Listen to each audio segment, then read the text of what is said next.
মণিপুরে গভীর রাতের অন্ধকারে ভয়াবহ বিস্ফোরণ। ঘুমন্ত পরিবারের ওপর নেমে এলো মৃত্যুর ছায়া। শিশুদের মৃত্যুতে শোকাস্তব্ধ গোটা দেশ। আর এর মাঝেই উঠছে বড় প্রশ্ন, এই পরিস্থিতিতে কেন্দ্রের ভূমিকা ঠিক কোথায়? মণিপুরের চলমান অস্থিরতার মধ্যে দেশের রাজনৈতিক মহলে নানা আলোচনা সামনে আসছে। এরই মধ্যে প্রধানমন্ত্রী নরেন্দ্র মোদীর ভূমিকা নিয়ে সাধারণ মানুষের মধ্যে বিভিন্ন মতামত প্রকাশ পাচ্ছে। নির্বাচনের সময় প্রধানমন্ত্রী দেশের বিভিন্ন প্রান্তে ভোট প্রচারের অংশ নিচ্ছেন, যা রাজনৈতিক প্রক্রিয়ার একটি স্বাভাবিক অংশ। তবে সামাজিক মাধ্যমে কিছু ভিডিও ও মন্তব্য ছড়িয়ে পড়ছে, যেখানে দাবি করা হচ্ছে তিনি শুধুমাত্র ভোট নিয়েই ব্যস্ত। বিশেষ করে ঝালমুড়ি খাওয়া সংক্রান্ত কিছু ভিডিও ভাইরাল হয়েছে। এবার বিস্তারিত দেখে নেওয়া যাক সেই ভিডিওটি। हमें अपना जाल मुली खिलाओ। कैसी करते हैं? हाँ, अच्छे वाला कितने का होता है? 10 20 हाँ, जो भी है बना दो।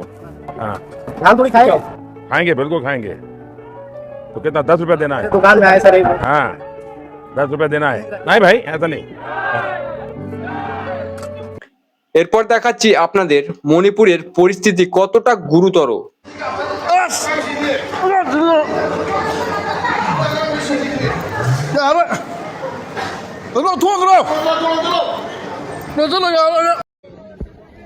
এই অবস্থায় তিনি কিভাবে কোনো মন্তব্য না করে থাকতে পারছেন, এই নিয়ে বিভিন্ন মহলে উঠছে প্রশ্ন। তিনি আমাদের দেশের প্রধানমন্ত্রী হিসেবে পরিস্থিতি সামাল দিতে কতটা কার্যকর ভূমিকা নিচ্ছেন, তা নিয়ে শুরু হয়েছে নানা আলোচনা। নাকি তিনি শুধুমাত্র ভোট নিয়েই ব্যস্ত, এ নিয়ে উঠছে নানান জল্পনা কল্পনা। তাহলে মণিপুরের পরিস্থিতি ঠিক কিরকম বা কতটা ভয়াবহ, চলুন জেনে নেওয়া যাক বিস্তারিত। নমস্কার, আপনি দেখছেন আইজে নিউজ বাংলা। আমি ইন্দ্র। আশা রাখছি চ্যানেলটি সাবস্ক্রাইব করে আমাদের সঙ্গেই থাকবেন, কারণ এখানে আপনি পাবেন দেশ বিদেশের সব খবর সবার আগে সঠিক প্রমাণ সহ চুলচেরা বিশ্লেষণের সাথে। এপ্রিল মাসের গভীর রাতে প্রায় 1টার সময় মণিপুর রাজ্যের বিষ্ণুপুর জেলার ট্রং লাউবি গ্রামের এক বাড়িতে হঠাৎ করে একটি বোমা জাতীয় বিস্ফোরক এসে আঘাত করে। কিভাবে হামলাটি ঘটে? বিস্ফোরকটি বাইরে থেকে ছোড়া হয়েছিল বলে ধারণা করা হয়। সেটি সরাসরি একটি সাধারণ বসত বাড়িতে গিয়ে পড়ে। তখন পরিবারের সদস্যরা ঘুমিয়েছিলেন। কোনো পূর্ব সতর্কতা বা সংঘর্ষের সরাসরি ইঙ্গিত ওই মুহূর্তে ছিল না। এই বিস্ফোরণে 5 বছরের এক শিশু ছেলে এবং 5 থেকে 6 মাস বয়সী এক শিশু কন্যা ঘটনাস্থলে মারা যান। তাদের মা গুরুতরভাবে আহত হন। বাড়ির কিছু অংশ সম্পূর্ণভাবে ধ্বংস হয়ে যায়। বোমা হামলার পর পরিস্থিতি দ্রুত উত্তপ্ত হয়ে উঠলে প্রশাসন কঠোর ব্যবস্থা নেয়, আর সেই কঠোর ব্যবস্থা স্বরূপ নেওয়া হয় কারফিউ জারি। বিষ্ণুপুর ডিস্ট্রিক্ট, ইস্ফল ইস্ট এবং আশেপাশের স্পর্শকাতর এলাকাগুলোতে কারফিউ জারি করা হয়। সাধারণ মানুষকে বাড়ির বাইরে বের হতে নিষেধ করা হয়। জরুরি পরিষেবা ছাড়া সব ধরনের চলাচল বন্ধ রাখা হয়। রাস্তায় সেনা ও পুলিশ মোতায়েন বাড়ানো হয়। এর উদ্দেশ্য কি? সহিংসতা ছড়িয়ে পড়া থামানো এবং জনসমাগমের নিয়ন্ত্রণ করা। ইন্টারনেট পরিষেবা বন্ধ। একাধিক জেলায় মোবাইল ডেটা ও ইন্টারনেট পরিষেবা সাময়িকভাবে বন্ধ করে দেওয়া হয়। বিশেষ করে সংঘর্ষপ্রবণ এলাকাগুলোতে এই নিষেধাজ্ঞা কার্যকর করা হয়। কেন এই সিদ্ধান্ত? সোশ্যাল মিডিয়ায় গুজব ও ভুয়া খবর ছড়ানো বন্ধ করতে, উত্তেজনা আরো বাড়া রোধ করতে, ভিড় বা হিংসা সংঘটিত হওয়া ঠেকাতে। আবার কারো মত যে এই ভোটের মহলে যাতে এই সমস্ত খবর চারিদিকে ছড়িয়ে না পড়ে, তাতে পশ্চিমবঙ্গে ভোটের বিঘ্ন হতে পারে। এই জল্পনাও ছড়িয়ে পড়েছে চারিদিকে। এর প্রভাবে কি হচ্ছে? এর ফলে কি হচ্ছে? সাধারণ মানুষের দৈনন্দিন জীবন ব্যাহত হচ্ছে। অনলাইন কাজ, পড়াশোনা, ব্যাংকিং সমস্যায় পড়ে যাচ্ছে। বাইরের দুনিয়ার সঙ্গে যোগাযোগ সীমিত হয়ে যায়। মণিপুর জাতিগত সংঘর্ষের কারণে পরিস্থিতি এখনো গুরুতর মানবিক সংকটে রয়েছে। জেনে নেওয়া যাক কত মানুষ বাস্তুচ্যুত বা ঘর ছাড়া।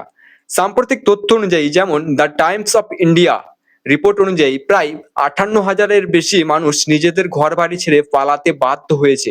কোথায় যাচ্ছেন তারা? অধিকাংশ মানুষ সরকারি ত্রাণ শিবিরে, স্কুল, কমিউনিটি হল, অস্থায়ী ক্যাম্পে আশ্রয় নিয়েছে।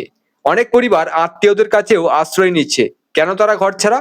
এর প্রধান কারণগুলো হচ্ছে জাতিগত সংঘর্ষ, গ্রামে হামলা, অগ্নিসংযোগ, প্রাণের ভয়ে নিরাপদে পলায়ন। অনেক ক্যাম্পে ভিড় বেশি, খাদ্য, জল, স্বাস্থ্যসেবার ঘাটতি দেখা যায়। শিশু ও বৃদ্ধরা সবচেয়ে বেশি কষ্টে রয়েছে। কেন এটাকে মানবিক সংকট বলা হচ্ছে? কারণ হাজার হাজার মানুষ নিজেদের ঘর জীবিকা হারিয়েছে, দীর্ঘ সময় ধরে স্বাভাবিক জীবনে ফিরতে পারছেন না। শিক্ষা, স্বাস্থ্য, কাজ সবকিছুই ব্যাহত। তাই এখানকার দৈনন্দিন জীবন পিছিয়ে পড়ছে। যারা এই সংঘর্ষের কারণ জানেন না তাদের জন্য সংক্ষেপে বলে নেওয়া যাক। এই সংঘর্ষ প্রধানত ভ্যালি এলাকার মেইতেই সম্প্রদায় এবং পাহাড়ি এলাকার কুফি ও নাগা গোষ্ঠীর মধ্যে দীর্ঘদিনের বিরোধের ফল। বিরোধের মূল বিষয়গুলির মধ্যে রয়েছে জমির অধিকার সংরক্ষণ বা রিজার্ভেশন নীতি এবং রাজনৈতিক প্রতিনিধিত্ব। মেইতেই সম্প্রদায় তপশিল জনজাতি বা এসটি মর্যাদা দাবি করায় পাহাড়ি গোষ্ঠীগুলোর মধ্যে আশঙ্কা তৈরি হয় যে এতে তাদের জমি ও সুযোগ সুবিধার উপর প্রভাব পড়তে পারে। অন্যদিকে কুকি ও নাগা গোষ্ঠীগুলো নিজেদের সাংবিধানিক অধিকার ও ভূমি সুরক্ষা নিয়ে উদ্বেগ প্রকাশ করে আসছে। বিশেষজ্ঞদের মতে দীর্ঘদিনের এই অবিশ্বাস ও অধিকার সংক্রান্ত বিরোধেই বর্তমানে সংঘর্ষকে আরো জটিল করে তুলছে। এই ছিল এই সংঘর্ষের পিছনের মূল কারণ। এই ছিল মণিপুরের বর্তমান পরিস্থিতি নিয়ে সর্বশেষ আপডেট। পরিস্থিতির উপর নজর রাখছে প্রশাসন, আর আমরা আপনাদের পৌঁছে দেব প্রতিটি গুরুত্বপূর্ণ খবর সবার আগে। আরো আপডেট পেতে আমাদের সঙ্গেই থাকুন। ধন্যবাদ। জয় হিন্দ, জয় ভারত।